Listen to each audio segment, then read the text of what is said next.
লোকমান হাবশী ছিলেন এক মালিকের গোলাম। লোকমান হাবশী ছিলেন এক মালিকের গোলাম।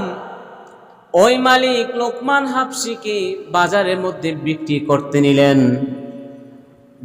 করতে নিলেন যারা গোলাম ক্রয় করতে আসেন। লোকমান হাবশীকে জিজ্ঞেস করলেন, আপনি কি গোলাম? হ্যাঁ আমি গোলাম। আপনি কি গোলাম কিনবেন? হ্যাঁ আমি গোলাম কেনার জন্য এসেছি। লোকমান হাবশী জিজ্ঞেস করলেন, কি কাজের জন্য আমাকে কিনবেন? বিভিন্ন কাজের জন্য বললেন, খেতে খামারে বলেন, চাকরির জন্য বলেন, বিভিন্ন কাজের জন্য তাকে বর্ণনা দিলেন। লোকমান হাবশী বললেন, আপনি আমাকে কিনবেন না, আপনি আমাকে কিনলে কোনো লাভ হবে না, আপনার এই সমস্ত কাজ আমি করতে পারবো না। এমন এমন কাজের কথা বলছে যে কাজে নামাজের কোনো সুযোগ নাই, যে কাজে রোজার কোনো সুযোগ নাই, যে কাজে আল্লাহর ইবাদত বন্দেগী করার কোনো সুযোগ নাই।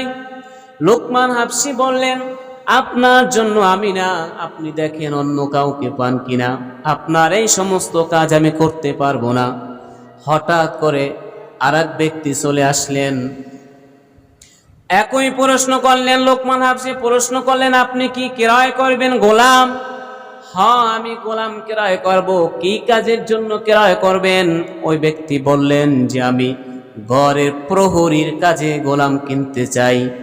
লোকমান হাবশী বললেন, হ্যাঁ আপনি আমাকে ক্রয় করতে পারেন, যে কাজে সারা রাত্র বসে বসে আমি ইবাদত করতে পারবো। জোরে বলেন সুবহানাল্লাহ, আরো জোরে বলেন সুবহানাল্লাহ। লোকমান হাবশী বললেন, আমি এখন যৌবনকাল, আমি সারা রাত্র যদি দাঁড়াই থাকি তাহলে এই সময়টাকে আমি আল্লাহর জন্য দিয়ে দিব।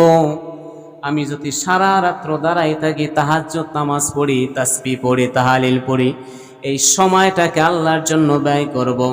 ঘরের প্রহরীর জন্য আমি আপনার জন্য পারফেক্ট, আপনি ক্রয় করতে পারেন। লোকমান হাবশীকে ক্রয় করে নিয়ে গেলেন। মালিক মুনিব যখন লোকমান হাবশীকে বাড়ির ভিতরে নিলেন, দারোয়ান হিসাবে, প্রহারী হিসাবে যখন দাঁড় করালেন, ওই মুনিবের 3টি মেয়ে ছিল বজ্জাত মেয়ে, সারাদিন রাস্তায় ট করত, অপকর্ম করে বেড়াতো, গুনাহের কাজে লিপ্ত থাকতো। আর ওই লোকমান হাবশীর মুনিব একদিন জমি দেখার জন্য বাহিরে যাবেন।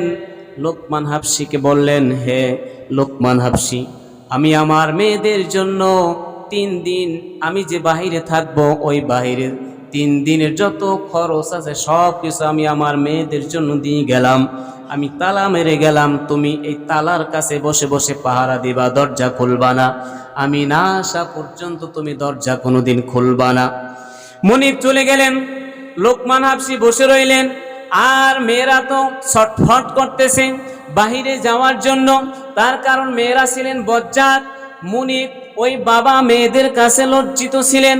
মেয়েরা সারাদিন ট করতেন, অপকর্ম করতেন, লিপ্ত ছিলেন, গুনাহের কাজ করতেন।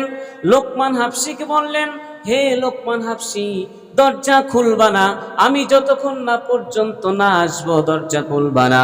রাত্র হয়ে গেলেন, লোকমান হাবশী ইবাদতে বন্দেগী লিপ্ত ছিলেন, কিন্তু মেয়েরা ঘরের ভিতর থেকে কেমন জানি ছটফট করতেছেন। হঠাৎ করে জ্বালানা দিয়ে ধরে লোকমান হাবশীকে ভিদর মারধর করলেন, মারতে মারতে রক্তাক্ত করে ফেললেন। তারপর লোকমান হাবশী ইবাদত ছাড়লেন না, দরজাও খুললেন না। বড় মেয়েটা এইভাবে দেখতে দেখতে 3 দিন হয়ে গেলেন। আবারও একদিন এরকম মুনিব চলে গেলেন, আবারও মারধর করলেন। 2 বার হয়ে গেল মারধরের অবস্থা। বড় মেয়েটা দেখলেন যে এত সাধারণ মানুষ নয়, এত মারধর করলাম তারপরও দরজাটা খুললো না। আমরা যে 3টা যুবতী মেয়ে, আমাদের দিকেও তাকালো না। এই লোকমান হাবশী কেমন মানুষ ছিলেন! আল্লাহ রাব্বুল আলামিনের ইবাদতে সারা রাত্র জাগাই দিতেন। জোরে বলেন সুবহানাল্লাহ, আরো জোরে বলেন সুবহানাল্লাহ। তার কারণ ছিল লোকমান হাবশীর অন্তরে ছিল আল্লাহর ভয়, আর ছিল সময়ের কসম। আল আসরি, আল্লাহ বলে দিয়েছেন সময়ের কসম, নিশ্চয় ইন্নাল ইনসানা লাফি খুসরি, নিশ্চয় ওই সমস্ত মানুষগুলো ক্ষতির মধ্যে নিপীড়িত যারা সময়কে মূল্যায়ন করতে জানে না, সময়কে ব্যবহার করতে পারে না। ঘড়ি বলতেছে সময় কেটে গেল, সময় কেটে গেল, কিন্তু অলস যারা আছে, গাফলতি যারা আছে, তারা সময়কে মূল্যায়ন করতে জানে না। যে সাধারণ মানুষ সময়কে সৎ ব্যবহার করে ওই সমস্ত মানুষগুলো প্রতিষ্ঠিত লাভ করে, আর ওই সমস্ত মানুষগুলো সময়কে মূল্যায়ন না করার কারণে তারা প্রতিষ্ঠিত লাভ করতে পারে না। আছে না নাই? জোরে বলেন। যারা কাজ করে, তারা গাড়ি করে, বাড়ি করে, বিল্ডিং করে, সব কিছু করে, সুন্দরভাবে চলাফেরা করে। আর যারা কাজ করে না, ঘরের মধ্যে হুঁচতে থাকে, অলসতামি করে, গাফলতামি করে, তারা দিন আনে দিন খায়, তাতেও কষ্ট হয়ে যায়। কথা বলেন ঠিক কিনা? আরো জোরে বলেন ঠিক কিনা? লোকমান হাবশী ইবাদত করতেছেন, বড় মেয়েটি বলল, এ সাধারণ মানুষ নয়, সারা রাত্র সময়টাকে শুধু আল্লাহর জন্য ব্যয় করে দেয়। বড় মেয়েটা তওবা তাহলিল পড়ে আল্লাহর কাছে ফিরে আনলেন, ক্ষমা প্রার্থনা করে মাপ চাইলেন। ছোট মেয়েটাও দেখলেন যে বড় বোন আল্লাহ রাব্বুল আলামিনের দরবারে তওবা করলেন। এভাবে করতে করতে মেজো মেয়েটাও দেখলেন, মেজো বোনটাও দেখলেন যে ছোট বোন আর বড় বোন আল্লাহ রাব্বুল আলামিনের দরবারে তওবা করলেন। একমাত্র লোকমান হাবশীর ইবাদত দেখে জোরে বলুন সুবহানাল্লাহ। আরো জোরে বলুন সুবহানাল্লাহ। তিনটা বজ্জাত মেয়ে এলাকাবাসী হয়ে গেছেন, কিরে ঘটনা কি? মুনিবের ওই তিনটা মেয়ে তো আর দেখি না, বজ্জাত যে পোলাগুলা আছে, ছেলেগুলা আছে, খুঁজতেছে খুঁজতেছে আর দেখতে পায় না, ঘরের বাইরে যায় না মেয়ে তিনটা। কারণ কি? এলাকায় সুপ্ত হয়ে গেছে। মুনিবের ঘরের মধ্যে একজন প্রহরী আসছে যে আল্লাহর ইবাদতে মশগুল থাকে। যৌবনকালটা আল্লাহ রাব্বুল আলামিনের দরবারে সুপর্দ করে দিয়েছেন। এই যৌবনকাল সময়টা আল্লাহ রাব্বুল আলামিনের দরবারে মশগুল করে দেওয়ার কারণে তিনটা মেয়ে খুশি হয়ে, মুগ্ধ হয়ে আল্লাহ রাব্বুল আলামিনের দরবারে ফিরে আসছেন। তারা আর বাহিরে যায় না। এই কথা শুনে পুরো এলাকাবাসী হেদায়েতের রাস্তা ফিরে পাইলেন। জোরে বলুন সুবহানাল্লাহ। আরো জোরে বলুন সুবহানাল্লাহ। এখন আপনি যদি ইবাদতের মধ্যে না আসেন, আপনার ঘর ইবাদত কেমনে আসবে? কথা বলেন ঠিক কিনা? আপনি যদি ইবাদত না করেন, আপনার মেয়ে ইবাদত কেমনে করবে? আপনি যদি নামাজ না পড়েন, আপনার ছেলে মেয়ে নামাজ কেমনে পড়বে? আপনি যদি এলাকার গণ্যমান্য ব্যক্তি হয়ে ইবাদতের মধ্যে না থাকেন, সতের মধ্যে না থাকেন, সৎ ব্যবহার না করেন, আপনার এলাকাবাসী যারা আছে তারা কিভাবে সৎ ব্যবহার করবে? কাজী আল্লাহ রাব্বুল আলামিন বলছেন যে ইল্লাল্লাযিনা আমানু ওয়া আমিলুস সলিহাত, যে সমস্ত মানুষ ক্ষতির মধ্যে নিপীড়িত, কারা?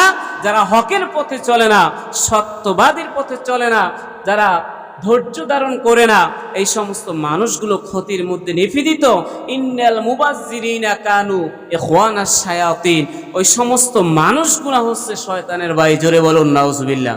তার কারণ যারা আল্লাহ রাব্বুল আলামিনের হুকুম মানে না, যারা নিশ্চয়ই বেহুদা খরচ করে, বেহুদা টাকা পয়সা নষ্ট করে, বেহুদা গ্যাসের চুলা গ্যাস নষ্ট করে, বেহুদা ভাত তরকারি নষ্ট করে, বেহুদা সময় নষ্ট করে।